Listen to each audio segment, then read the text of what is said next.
Assalamualaikum warahmatullahi wabarakatuh. Para siswa sekalian, tetap semangat dan semoga selalu sehat. Kali ini kita mengawali pembahasan tentang transformasi geometri dengan topik yang pertama, yaitu translasi. Translasi tersendiri nanti ada 3 hal yang kita bahas. Yang pertama translasi titik, yang kedua translasi bangun atau bidang, yang ketiga translasi garis. Kita awali dengan membahas translasi titik. Misalkan suatu titik diketahui di sini adalah titik A. Koordinatnya misalkan kita di sini inputkan berapa? 3,2 misalkan.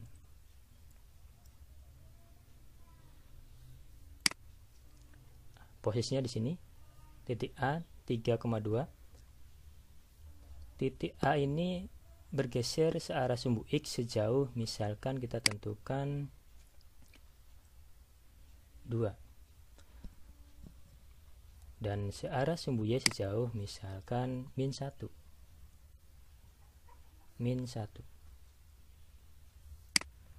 Tanda positif maupun negatif ini artinya kalau pada sumbu X bernilai positif berarti arahnya ke kanan, kalau negatif berarti arahnya ke kiri, ke sini. Sedangkan pada sumbu Y, maka nanti arahnya kalau yang positif ke atas, kalau yang negatif berarti ke bawah. Di sini pergeseran ini dinamakan juga translasi atau dilambangkan dengan T. T sama dengan 2 min 1. Artinya objek ini digeser searah sumbu X sejauh 2 dan searah sumbu Y sejauh negatif 1. Bagaimana bayangan titik A? Kita lihat dulu kira-kira di mana bayangannya. Kalau dari titik A ini digeser sejauh 2 berarti ke kanan 2 koordinat 1, 2, dan ke atas atau ke bawah? Ya, ke bawah karena negatif, ke bawah 1 koordinat. Berarti 1. Nanti kemungkinan di sini ya. Kita cek dulu. Ya. Ini bayangannya, bayangan titik A dengan koordinat adalah 5, 1. Bisa kita ganti dengan titik yang lain misalkan. Kita coba lagi. Titik negatif 1,5. Pergeserannya berapa? Misalkan min 3, 2. Bagaimana letak bayangannya? Ya, bayangannya di sini. Koordinatnya min 4,7. Ya.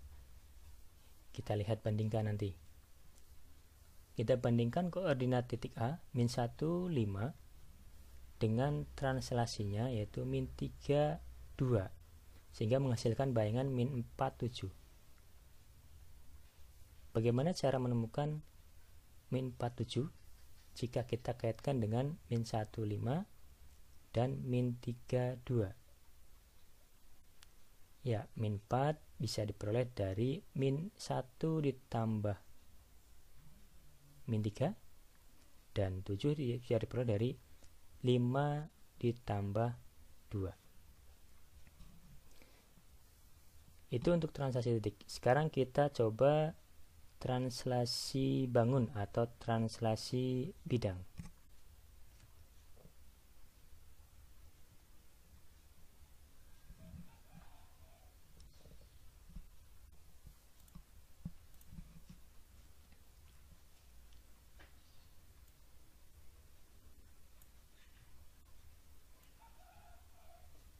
Sini kita coba translasi bidang atau translasi bangun.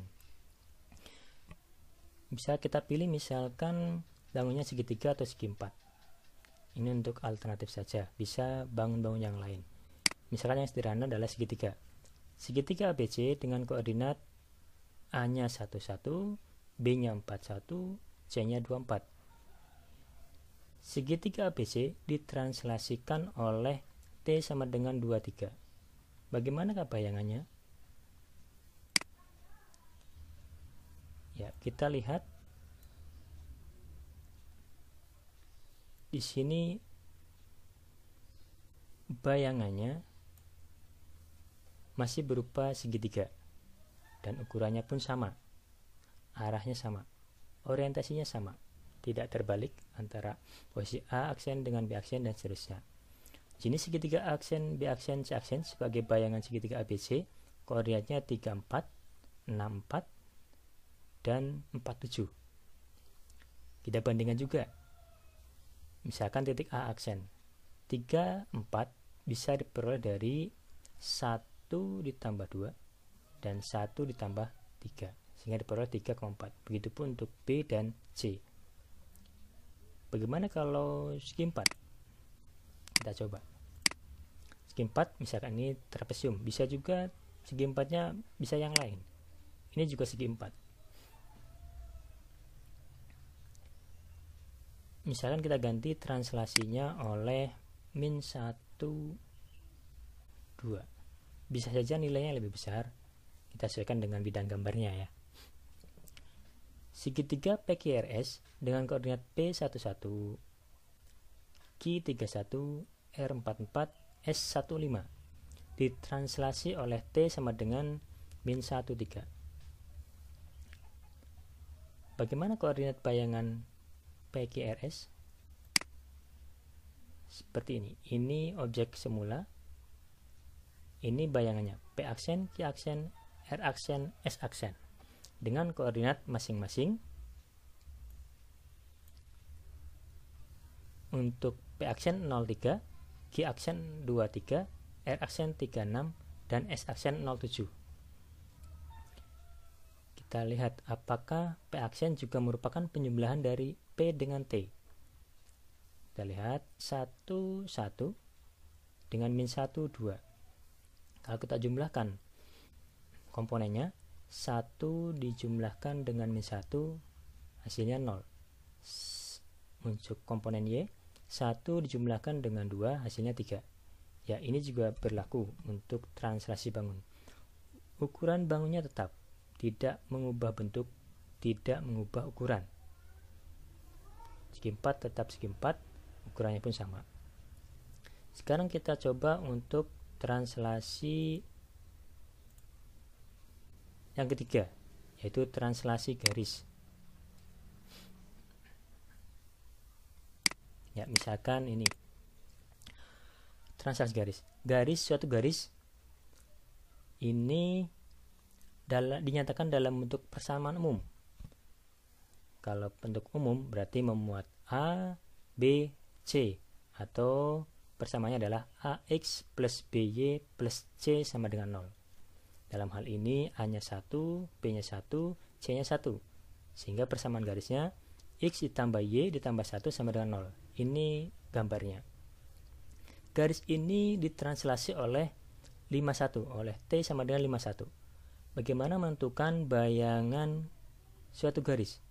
Kalau menentukan bayangan bangun tadi, mau segitiga ataupun segi 4, maka dengan cara kita translasikan setiap titik-titik sudutnya, sehingga nanti bisa kita hubungkan titik tersebut dengan suatu garis atau ruas garis membentuk bangun yang sama.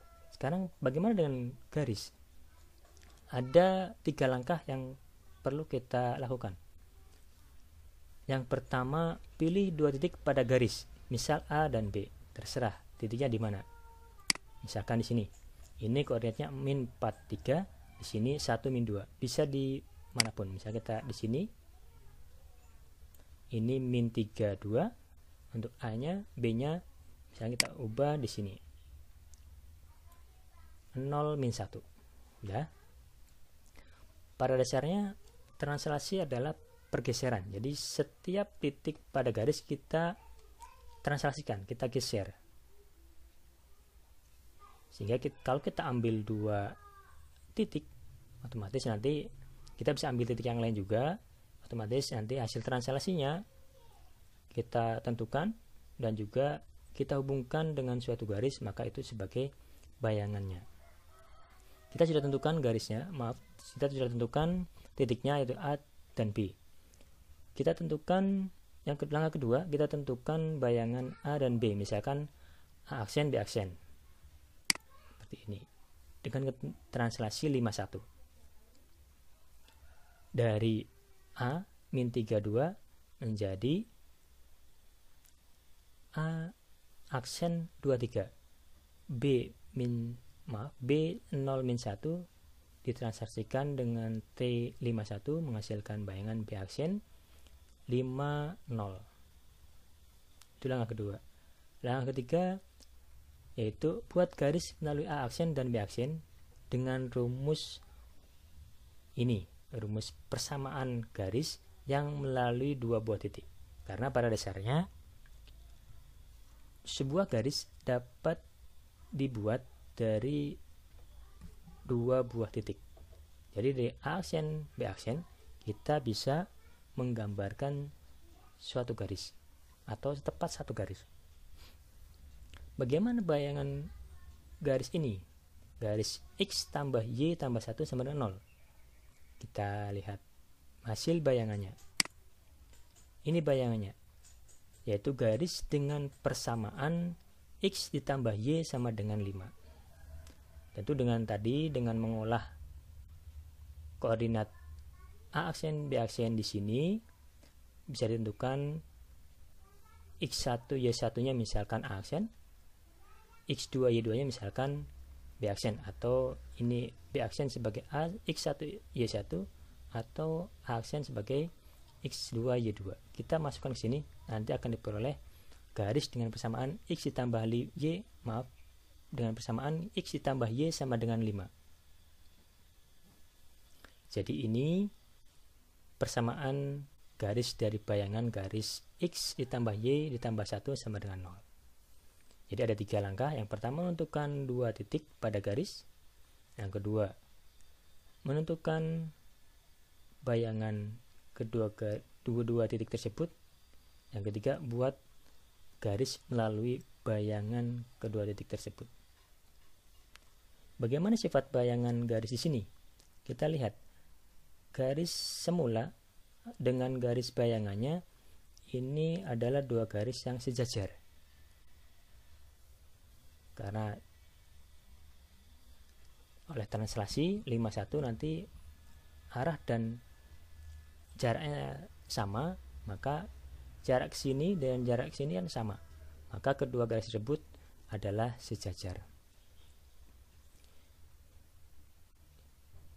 Itu pembahasan kita tentang translasi, baik translasi titik, translasi bangun maupun translasi garis.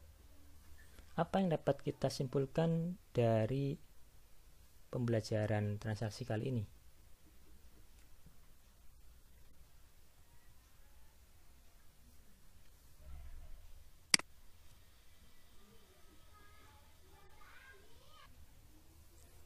Baik, kita simpulkan pembelajaran translasi kali ini.